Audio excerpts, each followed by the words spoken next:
Chest. Hey, today we're going to go over the most basic and fundamental drill for Polish Saber. Now this is very universal, you can use it for any single-edged, single-handed sword which emphasises slicing.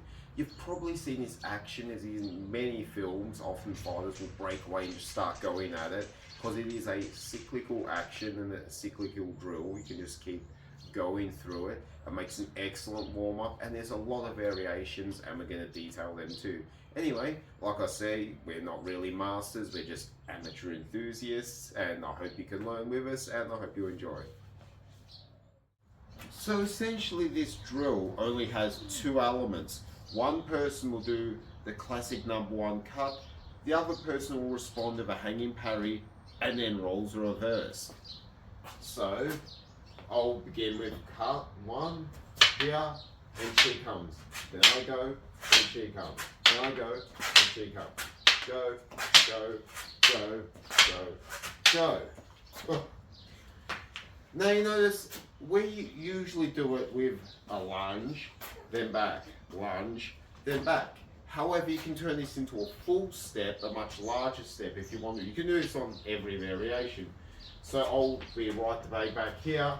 I'll come with a larger one, she'll come, one,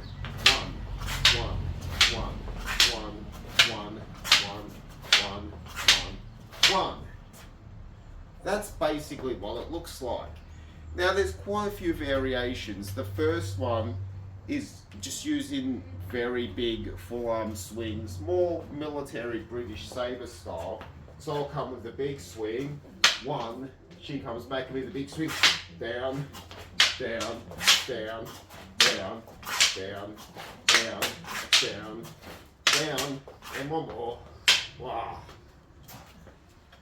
Now that is very brute force-ish, it is very large movements. I like to keep them more tight and disciplined. However, you should be able to handle someone coming at you with a full arm swing. Even if they're doing it completely clunky, nothing but muscle and power.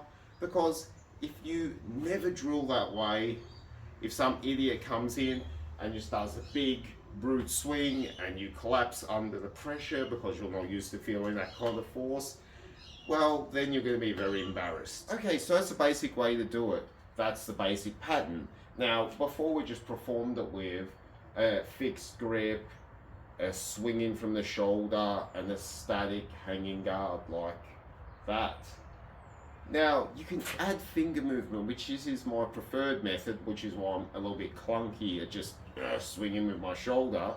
And if you've used the finger movement, which we've discussed in previous videos, when you do the actual hanging guard, you half squeeze with the little finger, giving a bit of energy, so it's not just static, it tries to bounce them off a little bit, or at least meet their force with a bit of counter force. This will prevent your guard from collapsing, and if their strike's not all there, it'll bounce it off a little bit easier. And as you do this, once you've finished the guard, the hanging guard, then you completely loosen the index finger and complete the pull with the little finger to complete the finger action cut in one smooth motion. So the way this would look is I'll do, first of all, just a classic finger style cut, and she'll bounce, hit, and I'll half, and then full, half, full, half, full, half, full, half, full, half, full.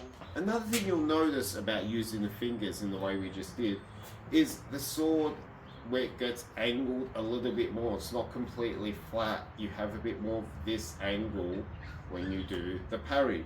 Now this is useful when you have a Hungarian style saber in which this cross section is extended, the handle is longer, and there is no knuckle bow. Because if you put it up straight over your head like this, well, this style is good because it encourages them to slide off the side, and you come back, your hand is vulnerable if there is no knuckle bow.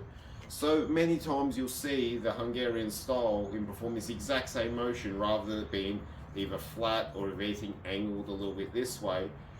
Like that, I was doing it a bit then, your hanging guard is slightly more like that, you're more repelling them. And if, for example, their sword, I repel when they follow through. With a Hungarian style hilt, it'll get stuck in this corner. Now, this looks dangerous because this is still a Polish handle.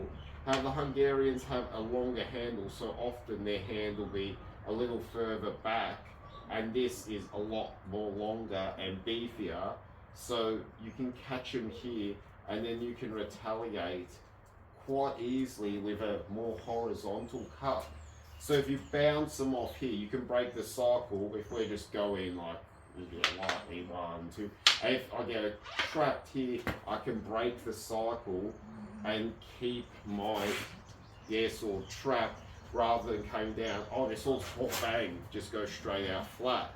However, that's more for a Hungarian style. Like I said, it has the longer handle, and this guard is a lot more extended, so it's a lot more suited to that. Having a knuckle bow though means you can be perfectly flat. They slide off and you cut back that way. For example, if here she comes at me and she slides off that way, then that leaves her perfectly open. For this side, but like I said, if you bounce that way and she gets trapped in this section here, that's more the Hungarian style, and she's open here and we can control their sword. You can like add whatever. But that's something to keep in mind, just the same drill, same pattern. It's just there's a difference between this, and doing a slight bit of power like that. Get ready, Dad. Alright.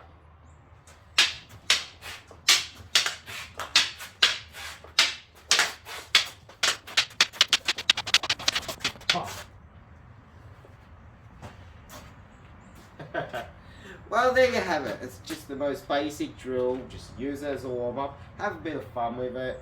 And until next time, like I said, we're all learning together, and I hope this has helped.